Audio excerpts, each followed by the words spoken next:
اعوذ باللہ من الشیطان الرجیم، بسم اللہ الرحمن الرحیم، الحمدللہ رب العالمین، والصلاة والسلام علی سید المرسلین و خاتم النبیین،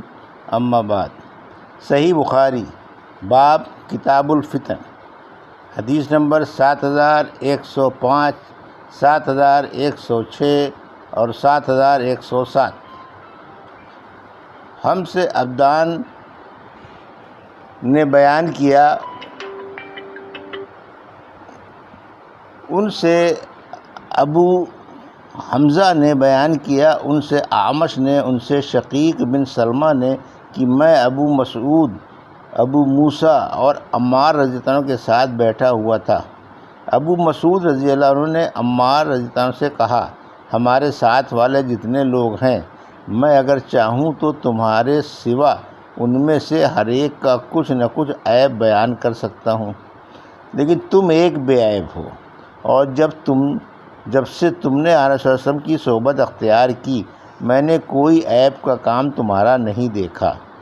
ایک یہی عیب کا کام دیکھتا ہوں، تم اس دور میں یعنی لوگوں کو جنگ کے لیے اٹھانے میں جلدی کر رہے ہو۔ عمار رضی اللہ عنہ نے کہا، ابو مسعود، تم سے اور تمہاری ساتھی ابو موسیٰ اشعری سے جب سے تم دونوں نے آن صلی اللہ علیہ وسلم کی صحبت اختیار کی ہے، میں نے کوئی عیب کا کام اس سے زیادہ نہیں دیکھا جو تم دونوں اس کام میں دیر کر رہے ہو۔ اس پر ابو مسعود رضی اللہ عنہ نے کہا، اور وہ مالدار آدمی تھے، کہ اے غلام، 2 ہلے لاؤ۔ چنانچہ انہوں نے ایک ہلہ ابو موسیٰ رضی اللہ عنہ کو دیا اور دوسرا عمار رضی اللہ عنہ کو،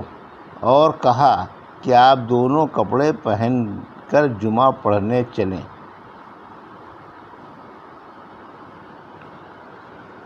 حدیث نمبر 7108، اردو ترجمہ۔ جب اللہ کسی قوم پر عذاب نازل کرتا ہے تو سب قسم کے لوگ اس میں شامل ہو جاتے ہیں۔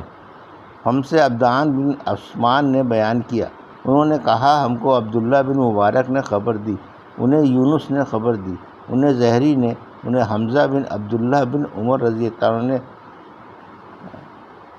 نے خبر دی، اور ان سے حضرت عبداللہ بن عمر رضی اللہ عنہ نے سنا، انہوں نے بیان کیا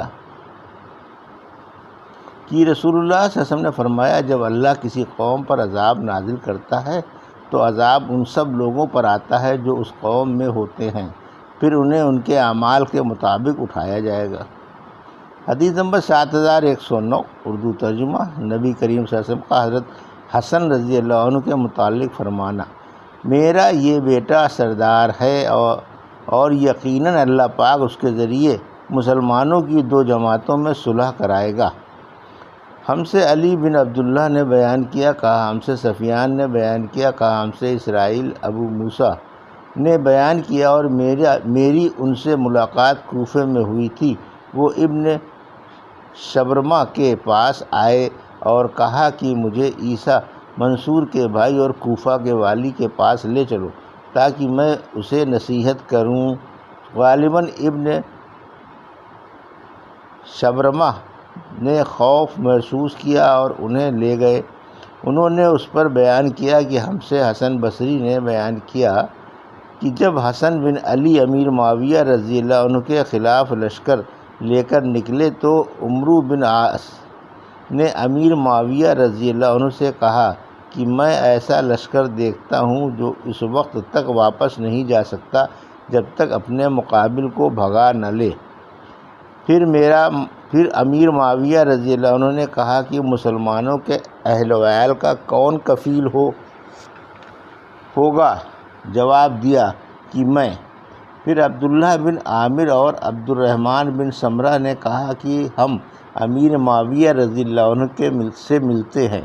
اور ان سے صلح کے لیے کہتے ہیں۔ حسن بصری نے کہا کہ میں نے ابو بکرہ رضی اللہ عنہ سے سنا، انہوں نے بیان کیا کہ نبی کریم صلی اللہ علیہ وسلم خطبہ دے رہے تھے کہ حسن رضی اللہ عنہ آئے تو آن صلی اللہ علیہ وسلم نے فرمایا کہ میرا یہ بیٹا سید ہے، اور امید ہے کہ اس کے ذریعے اللہ مسلمانوں کی 2 جماعتوں میں صلح کرا دے گا۔ حدیث نمبر 7110 اردو ترجمہ ہم سے علی بن عبداللہ نے بیان کیا، کہا ہم سے سفیان نے کہا کہ عمرو نے بیان کیا، انہیں محمد بن علی نے خبر دی، انہیں اسامہ رضی اللہ عنہ کے غلام حرمہ نے خبر دی۔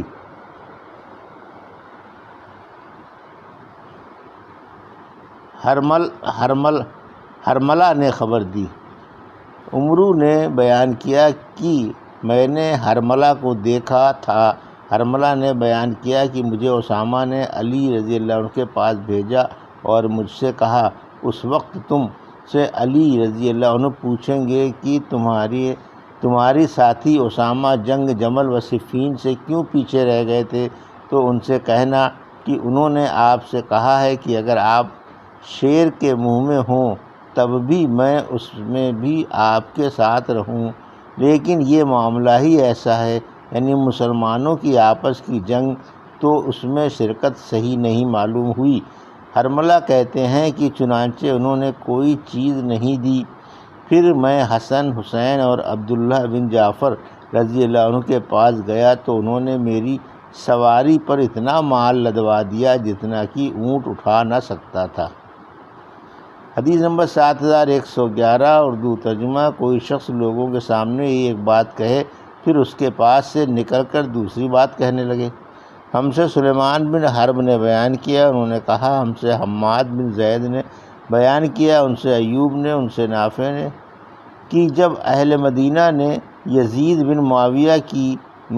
بیعت سے انکار کیا تو عبداللہ بن عمر رضی اللہ عنہ نے اپنے خادموں اور لڑکوں کو جمع کیا اور کہا کہ میں نے نبی کریم صلی اللہ علیہ وسلم سے سنا ہے، آپ نے فرمایا کہ ہر عذر کرنے والے کے لیے قیامت کے دن ایک جھنڈا کھڑا کیا جائے گا، اور ہم نے اس شخص یزید کی بیعت اللہ اور اس کے رسول کے نام پر کی ہے، اور میرے علم میں کوئی عذر اس سے بڑھ کر نہیں ہے